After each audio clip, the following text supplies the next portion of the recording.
By pressing the trigger, robot is aligning to the plane of the cut.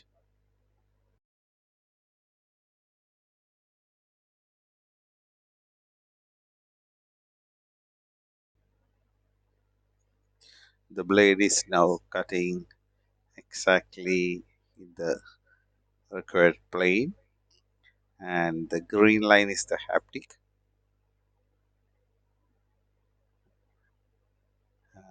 For the digital cut, the angled attachment of the saw is used.